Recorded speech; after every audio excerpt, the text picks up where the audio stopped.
Now, there's even more on illegal mining because personnel of the police service will replace military personnel, on large-scale mining concessions throughout the country. Sound familiar? To this end, about 200 police officers have been trained to be deployed to large-scale mining concessions following the withdrawal of the military. As you know, soldiers have been recalled from the sites after criticism by some that they gave protection to companies involved in illegal mining, among others. Deputy Minister Designate for the Mines and Energy Ministry, Miriku Duka, charged the police officers not to be enticed by bribes. This ceremony gives me hope that the contribution of the mining sector to the country is recognized and meeting its needs will be taken care of. Again, I note that if we adequately resource our regulatory and allied institutions, they can deliver on their mandate.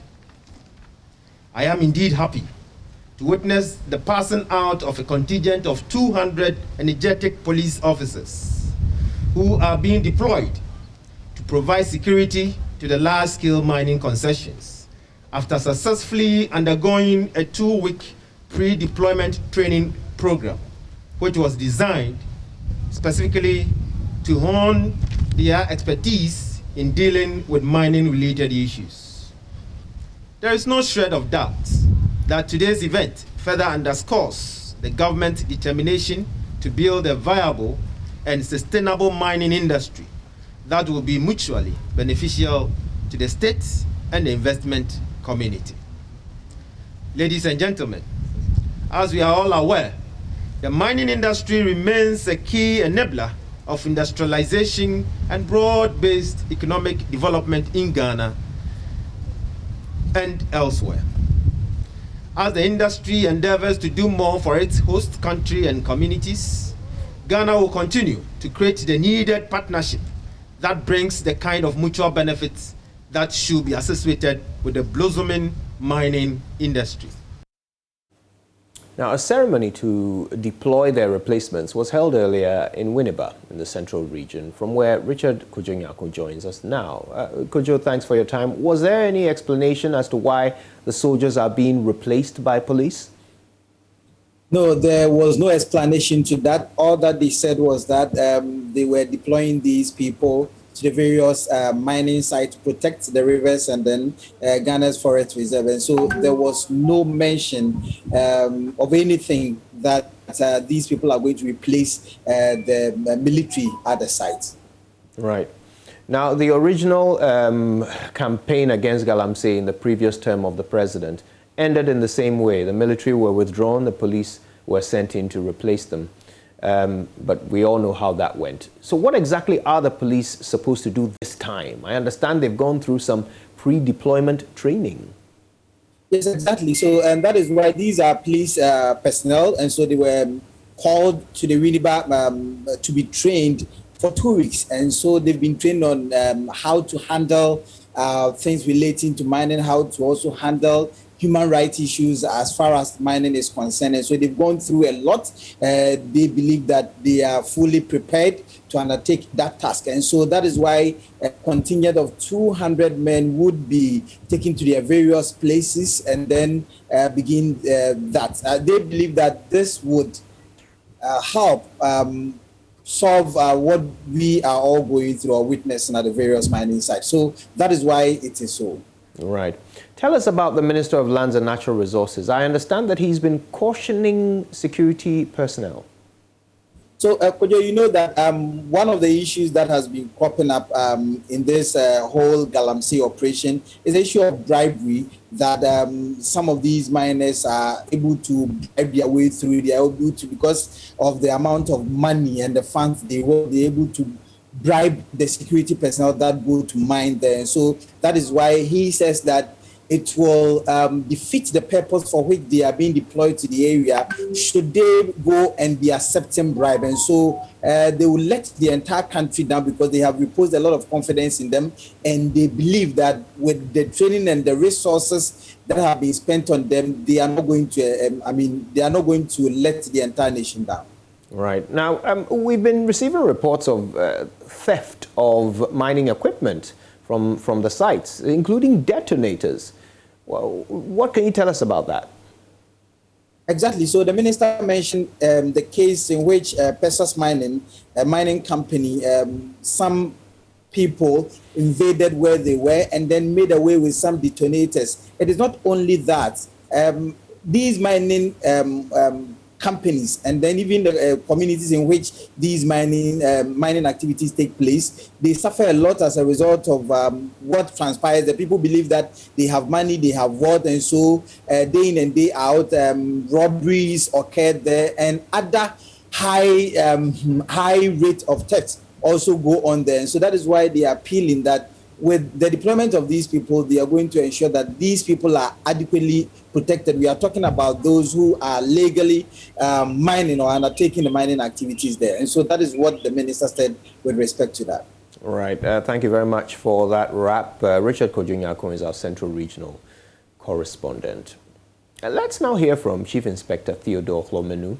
He's a SWAT commander on this operation. I bring you greetings from the National Police Headquarters, precisely the Inspector General of Police and the Ghana Police Service, for this magnificent training that took place 10 days ago. Even though it's a 10 days program, you have arrived here 11 days ago. And sooner than later after this ceremony, you'll be deployed to your respective mining sites to begin your duties. As you may be aware, within our constitutional mandate under Article 200, Clause 3, we are expected to maintain law and order. Meanwhile, the CEO of the Ghana Chamber of Mines, Suleiman Kone, has commended government for a move to deploy the security personnel to man Ghana's mining areas and advocates a permanent police unit dedicated to the mining sector. Yeah, I think so. Our view is that we need permanent public security to collaborate with whatever we have. Generally, we would have private security on site.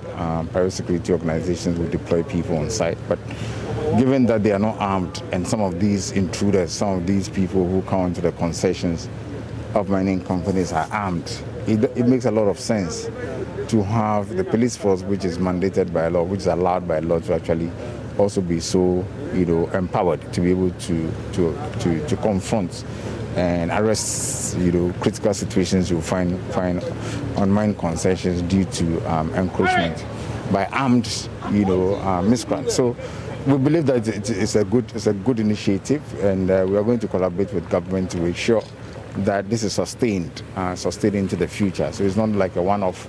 Our expectation is that this would actually translate into having permanent presence of police within the industry, and also it may also mean that we should have a kind of mining police unit trained, so well trained, which understand the dynamics and the peculiar circumstances of the mining industry, so that they can protect our mineral resources for us.